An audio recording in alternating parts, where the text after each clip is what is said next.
Барлықтарыңызға сәлем достар. Бүгін мен сіздермен зебра пирогының жасалу жолын көрсететін боламын. Бір жасағаннан керемет болып шығады. Міндетті түрде видеоны соңына дейін қараңыздар. Ең алдымен жұмыртқаға қантты қосып, аппақ болып көпіргенше миксерлеп аламыз.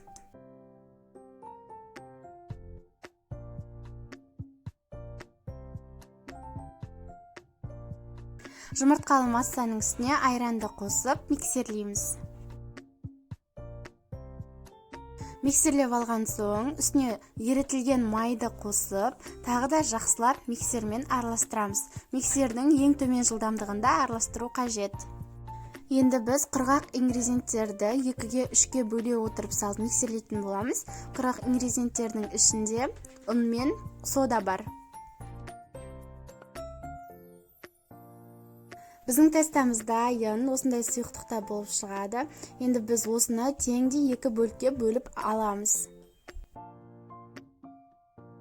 Енді біз бастапқы ыдысымызға 2 ас қасық какаоны қосып, тағы да жақсылап миксерлейміз.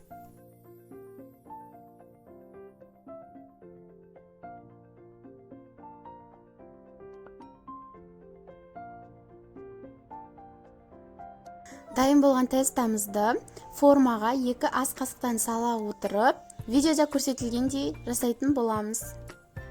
Ең бастысы біздің шоколадты тестамызға да, жұмыртқалы тестамызға да 2 қасық болуы қажет, әйтпесе олар бір-бірімен араласып кетуі мүмкін. Осылай видеода көрсетілгендей жасап шығамыз.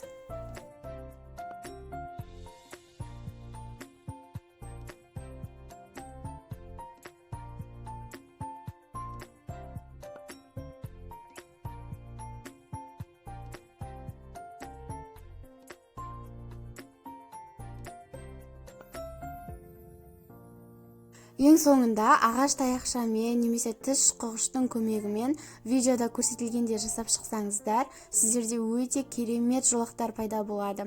Енді біз осыны 180 градуста қызып тұрған пеште 40-45 минуттай пісіріп алатын боламыз. Әр пеште әр түрлі піседі. Бұл барлығы сіздің пешіңізге байланысты.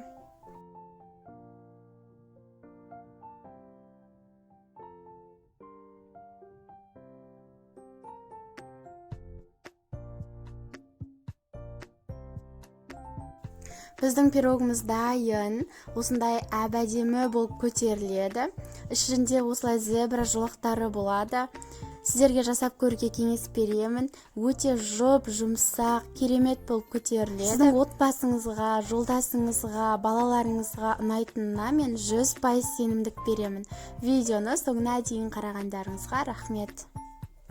Менің каналыма, инста парақшама жазылып қоюды ұмытпаңыздар. Әлі көптеген рецепттер болады. Лайк басып, комментарий қалдыруды да ұмытпаңыздар.